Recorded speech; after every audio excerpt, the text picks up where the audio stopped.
പിതാവിൻ്റെയും പുത്രൻ്റെയും പരിശുദ്ധാത്മാവിൻ്റെയും നാമത്തിൽ ആമേൻ. നമ്മൾ പുറപ്പാട് പുസ്തകം കടന്നുപോയിക്കൊണ്ടിരിക്കുകയാണ്. ഇന്ന് നമ്മൾ ശ്രമിക്കാൻ പോകുന്ന വചനം 8-ാം വാക്യം 1 മുതൽ 15 വരെയുള്ള തിരുവചനമാണ്.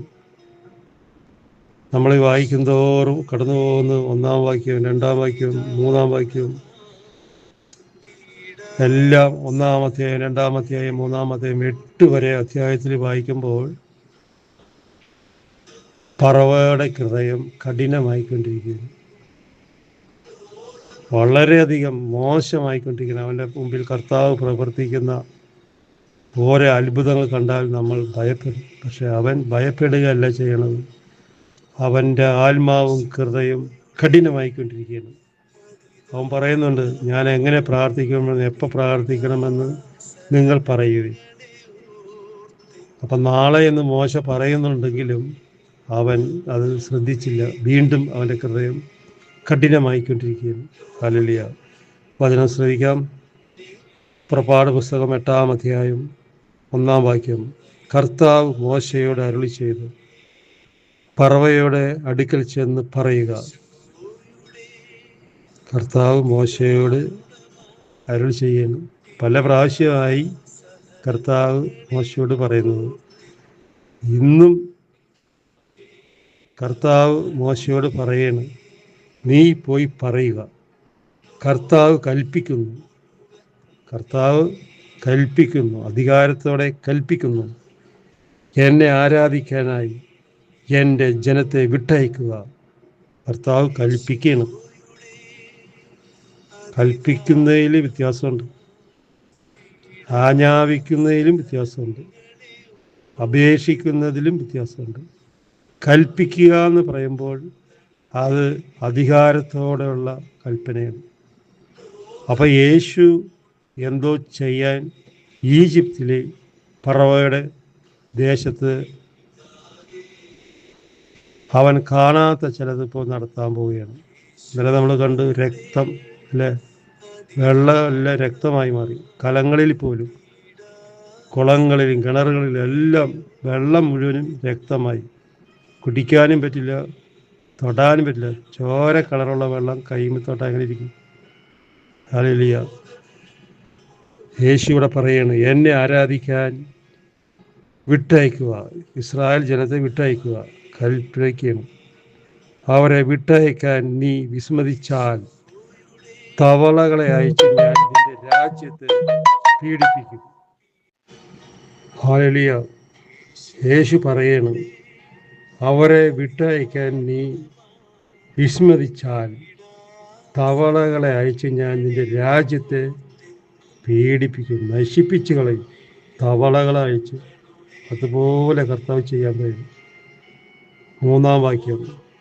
നദിയിൽ തവളകൾ പെരുകും, നിന്റെ മന്ദിരത്തിലും ശയനമുറിയിലും കിടക്കയിലും നിന്റെ സേവകരുടെ ജനങ്ങളുടെ ഭവനങ്ങളിലും അടുപ്പുകളിലും മാവ് കുഴക്കുന്ന പാത്രങ്ങളിലും തവള കയറിപ്പറ്റും. യേശു വിടുതലില്ലാതെ, ഒരു ദാക്ഷിണ്യമില്ലാതെ യേശുനാഥൻ പറയും. പറഞ്ഞാൽ അത് സംഭവിച്ചിരിക്കുകയും ചെയ്യും. കാരണം നമ്മുടെ യേശുനാഥൻ ഒരുപാട് ക്ഷമിച്ചു. അഗർവന് ഇന്ന് വിടും, നാളെ വിടും. പക്ഷെ അവൻ്റെ ഹൃദയം കഠിനമാകുന്നത് കൊണ്ട് കർത്താവ് തവളകളെ പെരുകാൻ പോയി. വെള്ളത്തിലും കലത്തിലും അടുപ്പിലും കിടക്കയിലും മാവ് കുഴയ്ക്കുന്ന കലത്തിൽ വരെ തവളകൾ കൊണ്ട് നിറയും. എന്താണെന്ന് നോക്കിയേ, വീണ്ടും പറയുന്നത്, നിന്റെയും ജനത്തിൻ്റെയും സേവകരുടെയും മേൽ അവ പറന്ന് കയറും. തവള പറക്കുന്ന പറഞ്ഞ പറന്ന് മേത്തേക്ക് ചാടി വരും. എന്തായിരിക്കും അല്ലേ? ഈ മാവിൻ്റെ ചോട്ടിൽ നമ്മൾ പോയി നോക്കിയിട്ടുണ്ടെങ്കിൽ ഉണക്ക ഇല കിടക്കണ കാണാൻ പറ്റും. ഇതുപോലെ ആയിരിക്കും തവള അങ്ങോട്ട് പെരുകിയിട്ടുണ്ടല്ലോ, ഒരു കാലെടുത്ത് വയ്ക്കാൻ പറ്റില്ല. പറന്ന് നിന്റെ തലയിലും മേലയിലും ഒക്കെ കയറുമെന്ന് പറയണം, നിന്റെ ജനത്തിൻ്റെ മുകളിൽ. കർത്താവ് കോപിച്ച് പറയും. ഹല്ലേലൂയ. 5-ാം വാക്യം. കർത്താവ് മോശയോട് കൽപ്പിച്ചു, അഹരോനോട് പറയൂ, നിന്റെ വടി കയ്യിലെടുത്ത് നദിയിൽ ഇടുക. അപ്പോൾ ഈ വടി മോശയായിരുന്നു ആദ്യം കൊണ്ട് നടന്നത്. മോശനെ ഇന്നലെ നമ്മൾ കണ്ടു. 7-ാം അധ്യായത്തിൽ അവന് ദൈവത്തെ പോലെയാക്കി. വടി അഹ്റോൻ്റെ കൈ കൊടുത്തു. ഇപ്പോൾ വടി അഹ്റോൻ്റെ കയ്യിലാണ്. അപ്പോൾ മോശ ദൈവത്തെ പോലെയാണ്. മോശ കൽപ്പിക്കും, അഹ്റോൻ അത് ചെയ്യും. ഹല്ലേലൂയ. യേശുവേ നന്ദി. എന്താ പറയുന്നത്? നദികളുടെയും തോടുകളുടെയും കുളങ്ങളുടെയും മേൽ നീട്ടി ഈജിപ്ത് മുഴുവൻ തവളകൾ കൊണ്ട് നിറയ്ക്കുക. തവളകൾ കൊണ്ട് നിറയ്ക്കുക. ഈ വടി കൊണ്ടാണ്. ഈ വടി ഇങ്ങനെ 4 സൈഡും കാണിക്കുമ്പോഴത്തേക്കും തവളകൾ പെരുകും. പെട്ട അത്ഭുതമാണ് കർത്താവിൻ്റെ. ഹല്ലേലൂയ.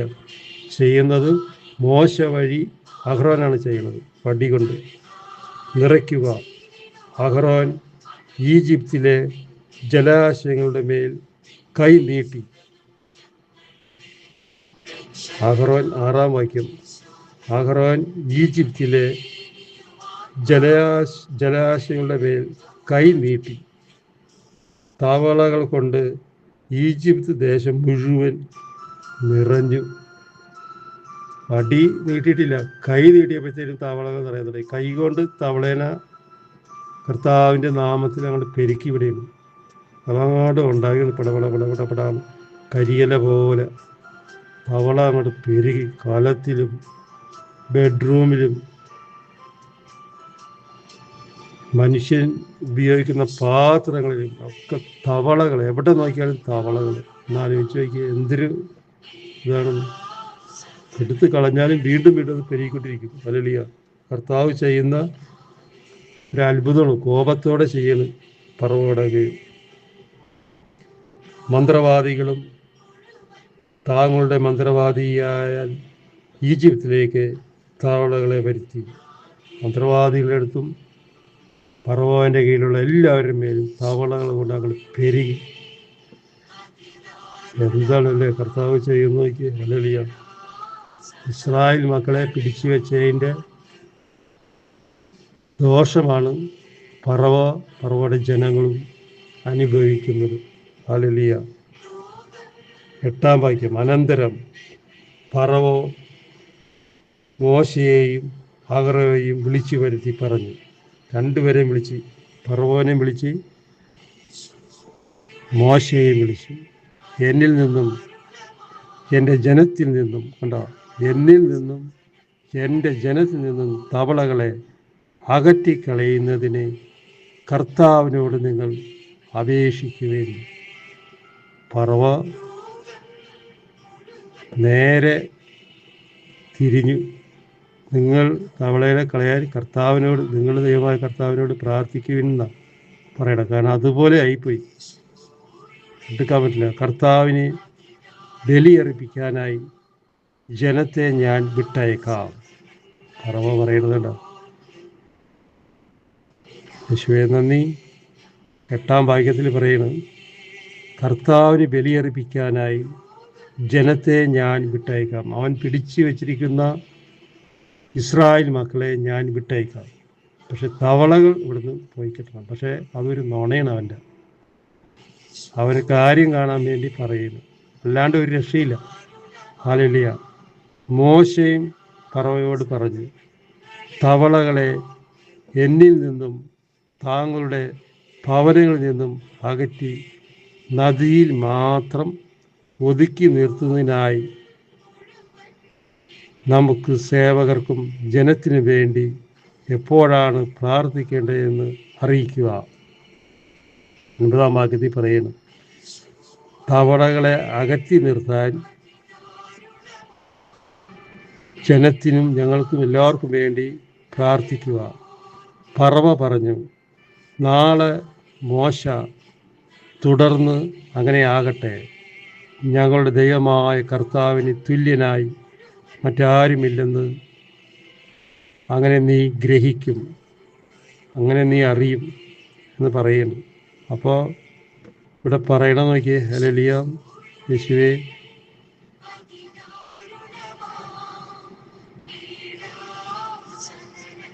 പറവ മോശയോട് പറവ പറഞ്ഞു,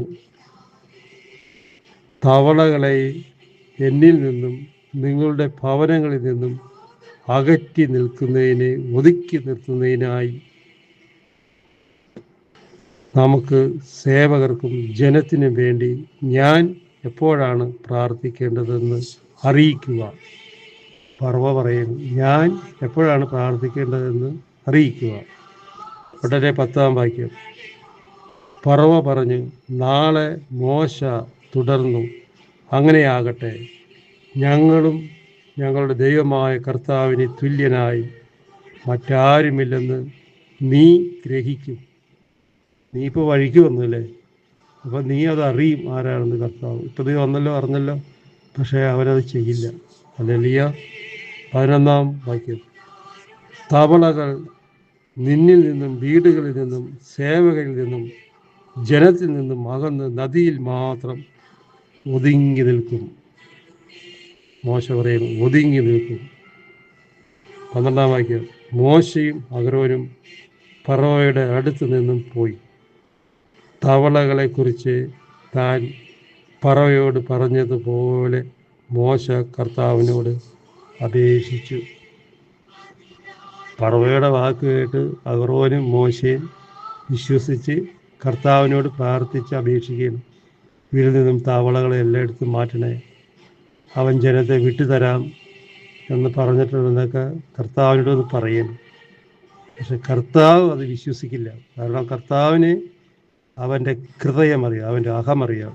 ഓരോ വ്യക്തിയുടെയും പുറമല്ല അറിയണത്, അഹമാണ് അറിയണത്. മോശയും അഹറോൻ കാണുന്നത് അവൻ്റെ വാക്കും അവൻ്റെ പ്രവൃത്തിയാണ്. യേശുനാഥൻ കാണുന്നത് അവൻ്റെ ഉള്ളാണ്, അവൻ്റെ ഹൃദയം എന്താണെന്നാണ്. 13-ാം വാക്യം. മോശ അപേക്ഷിച്ചതുപോലെ കർത്താവ് പ്രവർത്തിച്ചു. മോശ ഏതായാലും പറഞ്ഞതാണല്ലോ, നീ ദൈവത്തെ പോലെയാണുള്ളത്. അപ്പം മോശ പറഞ്ഞത് കർത്താവ് കേട്ടു. പക്ഷെ കർത്താവിനെ അറിയാം ഇവൻ്റെ ഉള്ളിൽ ഇവൻ എന്താണ് ചെയ്യാൻ പോണെന്ന്. മോശ പറഞ്ഞത് കൊണ്ട് കർത്താവ് അവിടെ അത് പ്രവർത്തിച്ചു.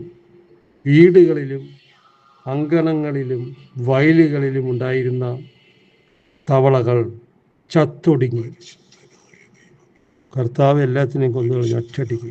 ഒറ്റ നിമിഷം കൊണ്ട് പെരുകിക്കൊണ്ടിരുന്ന തവളകളെല്ലാം ചത്തൊടുങ്ങി. അവർ അവയെ വലിയ കുന്നുകളായി കൂട്ടി. എന്താ, വലിയൊരു കുന്നുപോലെ കൈക്കോല് കൂട്ടിയിട്ടിരിക്കണ പോലെ അങ്ങോട്ട് കൂട്ടി അങ്ങോട്ട് കിട്ടും പലരും. ഇത്ര വലിയ തവള പെരുക്കമായിപ്പോയി. നാട്ടിൽ ദുർഗന്ധം വ്യാപിച്ചു. തവള ചീഞ്ഞ് ചത്തു കഴിഞ്ഞാൽ പിന്നെ ചീഞ്ഞ് മണം, ദുർഗന്ധം അവിടെ എഴുതി വെച്ചിരിക്കുന്നു. 15-ാം വാക്യം. സ്വൈര്യം ലഭിച്ചില്ലെന്ന് കണ്ടപ്പോൾ കർത്താവ് പറഞ്ഞതുപോലെ പറവയുടെ ഹൃദയം കഠിനമായി. കണ്ട, എന്താണ് സംഭവിച്ചതെന്ന് നോക്കിയേ. സ്വൈര്യം ലഭിച്ചില്ലെന്ന് കണ്ടപ്പോൾ, കാരണം ചത്തോടിക്ക് മണം മൂത്ത്. അപ്പോൾ പറവയ്ക്ക് ഒന്നുകൂടി ദേഷ്യം കൂടി. കർത്താവ് പറഞ്ഞതുപോലെ പറവയുടെ ഹൃദയം കഠിനമായി, വീണ്ടും കഠിനമായി. അവൻ വിടൂല, അവനാള് ഒട്ടും ശരിയല്ല. യേശുവേ നന്ദി. അവൻ വീണ്ടും ഹൃദയം കഠിനമാക്കി. അപ്പൊ പിന്നെ വിടും ജനത്തെ? വിടില്ല. ഈ പ്രാവശ്യം ജനത്തിനെ വിടില്ല. വിടാന്ന് പറഞ്ഞു, പക്ഷെ അത് ചീഞ്ഞ് നാറി മണം വന്നപ്പോഴത്തേക്കും, ദുർഗന്ധം വന്നപ്പോഴത്തേക്കും അവൻ്റെ ഹൃദയം ഒന്നും കൂടെ കഠിനമാക്കിയിട്ട് അവനവൻ വിടാൻ തയ്യാറല്ലാതെ കഠിനമായി. അവൻ അവരുടെ വാക്ക് ശ്രദ്ധിച്ചില്ല. ആദ്യം ശ്രദ്ധിച്ചു, ഇതും കൂടെ കണ്ടപ്പോൾ അവൻ ശ്രദ്ധിച്ചില്ല. യേശുവേ നന്ദി, യേശുവേ ആരാധന. കർത്താവ് മോശയോട് പറഞ്ഞു, നീയും അഹരോനോടും പറയുക, നിന്റെ വടി കൊണ്ട് നിലത്ത് പൂഴിയിൽ അടിക്കുക. നിന്റെ വടി കൊണ്ട് നിലത്ത് പൂഴിയിൽ അടിക്കുക. അപ്പോൾ അത് പേനായി തീർന്നു. വേറെ തവള മാറി, ഇപ്പൊ പേനായി തീർന്നു. ഈജിപ്ത് മുഴുവൻ വ്യാപിക്കും. അടുത്ത ഒരു മഹാമാരി കർത്താവ് ഇവിടെയാണ്. തവളേന ഇവന്റെ ഹൃദയം കഠിനമായി പോയി. അപ്പൊ കർത്താവ് എന്ത് ചെയ്ത്? പേൻ അടിച്ച് തലയിൽ വീണ പേനില്ല, പേൻ അങ്ങോട്ട് പെരുകി. എന്തൊക്കെയാണ് കർത്താവ് ചെയ്യണതല്ലേ? ഈ ഇസ്രായേൽ മക്കളെ രക്ഷിക്കാൻ വേണ്ടി കർത്താവ് അഹരോനിലൂടെയും മോശയിലൂടെയും എന്തെല്ലാം പ്രവർത്തികളാണ് ഈ പറവയ്ക്ക് വേണ്ടി ജനങ്ങൾ വലയുന്നു. അല്ലെങ്കിൽ പേനായി തീർന്നു. ഈജിപ്ത് മുഴുവൻ വ്യാപിക്കും. ഈജിപ്ത് മുഴുവൻ പേൻ. അത് കാറ്റടിച്ചിട്ടുണ്ടെങ്കിൽ അതിന് വലിയ വെയിറ്റില്ല, അത് പറന്നു പോകും. കരിയല പോലെ പറന്ന് എല്ലാവരും തലയിലും മേത്തൊക്കെ കയറിയിരിക്കും. ഒന്ന് ചിന്തിച്ചു നോക്കിയല്ലേ എന്തൊരു അവസ്ഥയായിരിക്കും. 17-ാം വാക്യം. അവൻ അപ്രകാരം ചെയ്തു. അഹരോൻ വടിയെടുത്ത് കൈ നീട്ടി നിലത്ത് പൂഴിയിൽ അടിച്ചു. ഉടനെ മനുഷ്യരുടെയും മൃഗങ്ങളുടെയും മേൽ പേൻ നിറഞ്ഞു. പേൻ നിറഞ്ഞു. പടിയാണ്. ദൈവത്തെ പോലെ ആക്കിയ മോശ അവരോട് പറയും, നീ വടിയെടുത്തിട്ട് പൂഴിയിൽ അടിക്കുക. അടിച്ച ഉടനെ പേനങ്ങാട് കടന്നൽ പോലെ അങ്ങോട്ട് വരാൻ തുടങ്ങി. ഒന്ന് ആലോചിച്ച് നോക്കി. മനുഷ്യരുടെ മേത്തും മൃഗത്തിൻ്റെ മേത്തും കടിയും ചൊറിച്ചിലും പേൻ പെരുകി. ആദ്യം തവള പെരുകി. അവ വാക്ക് മാറിയപ്പോഴത്തേനും പേൻ പെരുകി. ഹല്ലേലൂയ. നിറഞ്ഞു. ഈജിപ്തിലെ പൂഴി മുഴുവൻ പേനായി തീർന്നു. പേൻ കൊണ്ടങ്ങ് നിറഞ്ഞു. അവൻ്റെ ഹൃദയം കഠിനമായപ്പോൾ കർത്താവ് വിട്ടുകൊടുത്തില്ല. 18-ാം വാക്യം. മന്ത്രവാദികളും താങ്കളുടെ മന്ത്രവാദിയാൽ പേൻ പുറപ്പെടുവിച്ചു ശ്രമിച്ചു, എന്നാൽ സാധിച്ചില്ല. പുറപ്പെടുവിക്കാൻ ശ്രമിച്ചു, എന്നാൽ സാധിച്ചില്ല. മന്ത്രവാദികളും അവരൊക്കെ തിരിച്ചടിക്കാൻ നോക്കി, പക്ഷേ അവർക്കത് സാധിച്ചില്ല. കാരണം നമ്മുടെ ദൈവമായ കർത്താവാണ് അത് പേനെ പെരുക്കി വിട്ടത്. മന്ത്രവാദികൾക്ക് എന്ത് അറിയാം? അത് തിരിച്ചു വിടാനായിട്ട് അവന്മാർ നോക്കി, പക്ഷെ പറ്റിയില്ല. ഹല്ലേലൂയ. യേശുവേ നന്ദി. ദൈവകൃപ നിറഞ്ഞ മറിയമേ സ്വസ്തി, കർത്താവ് ഞങ്ങളുടെ സ്ത്രീകളിൽ അനുഗ്രഹിക്കപ്പെട്ടവളാവുന്നു. അങ്ങയുടെ എഴുത്തും ഫലമായി ഈശോ അനുഗ്രഹിക്കപ്പെട്ടവനാവുന്നു. പരിശുദ്ധ മറിയമേ തമ്പുരാൻ്റെ അമ്മേ, പാവികളായ ഞങ്ങൾക്ക് വേണ്ടി ഇപ്പോൾ ഞങ്ങളുടെ വന്ന സമയത്തും തമ്പുരാനോട് അപേക്ഷിക്കണമേ. ആമേൻ. അടുത്ത ഭാഗം നാളെ ആയിരിക്കും. ഹല്ലേലൂയ. യേശുവേ നന്ദി. യേശുവേ ആരാധന.